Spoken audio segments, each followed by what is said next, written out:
بسم اللہ الرحمن الرحیم الحمدللہ وکفا وسلام علی عبادہ الذین اصطفیٰ اما بعد۔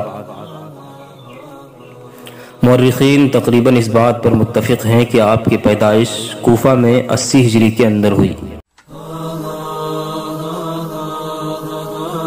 آپ کی پیدائش کے تعلق سے بعض دوسرے اقوال بھی ہیں جن کو کسی طرح کی تائید حاصل نہیں ہے، اس لیے ہم ان سے بحث نہیں کریں گے۔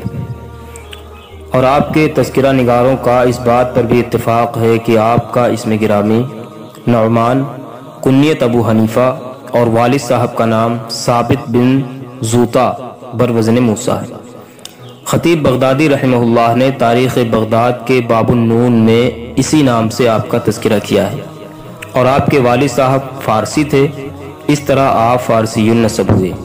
اور صحیح بھی یہی ہے کہ آپ فارسی النسب تھے، نہ عربی اور نہ بابلی، مگر اس سے آپ کی عظمت و شان میں کوئی فرق نہیں پڑتا۔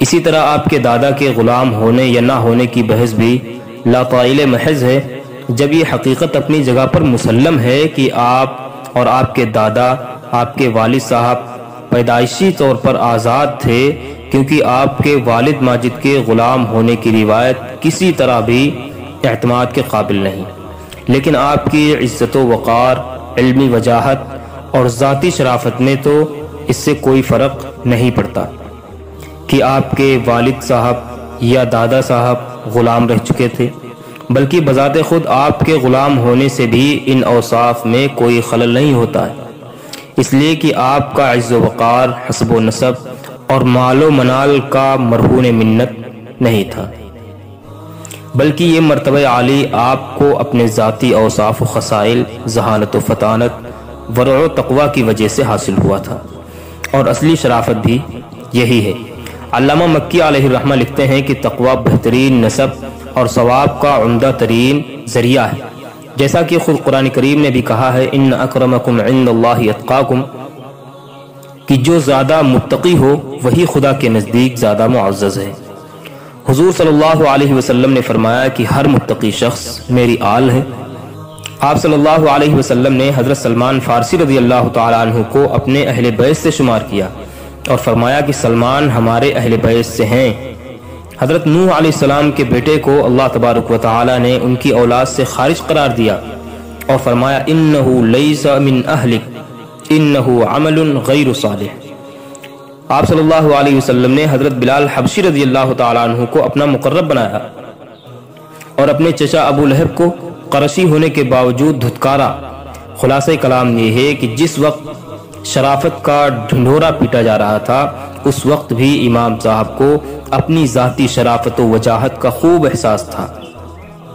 بنو تیم کے کسی شخص نے آپ سے مخاطب ہو کر کہا کہ آپ تو میرے مولا یعنی آزاد کردہ غلام ہیں۔ اس پر حضرت امام صاحب نے جواباً فرمایا کہ میری وجہ سے آپ کو عزت و وقار حاصل ہوا ہے، لیکن آپ کی وجہ سے میری عزت میں کوئی اضافہ نہیں ہوا، یعنی آپ احساس کمتری کا شکار نہیں تھے، جیسے کہ آپ کے حالات زندگی کا مطالعہ کرنے سے واضح ہوتا ہے۔ جس دور میں حضرت امام صاحب پروان چڑھے ہیں، اس وقت علم زیادہ تر موالی و اعاجم میں پایا جاتا تھا، وہ نسبی فخر سے محروم تھے۔ اللہ تبارک و تعالی نے انہیں علم کا فخر عطا کیا جو نسب کے مقابلے میں زیادہ مقدس، پھیلنے پھولنے والا، زیادہ پائیدار اور نام زندہ رکھنے والا تھا۔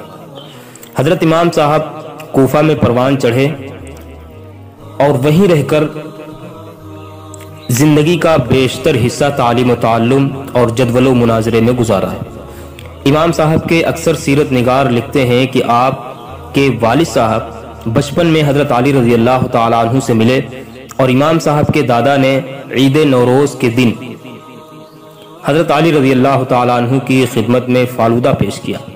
اس سے معلوم ہوتا ہے کہ آپ کا خاندان دولت و ثروت سے بہراور تھا۔ ایک امیر آدمی ہی ایسا عمدہ حلوہ خلیفہ وقت کی خدمت میں پیش کر سکتا ہے۔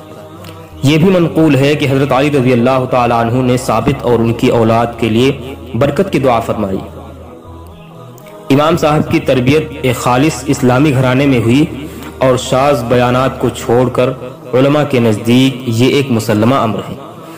آپ کے والد صاحب پیشے سے تاجر اور اچھے مسلمان تھے اور غالباً تجارت بھی ریشمی کپڑے کی۔ امام صاحب نے بھی یہی کام اپنے والد صاحب سے سیکھا۔ اس سے واضح ہے کہ امام صاحب ایک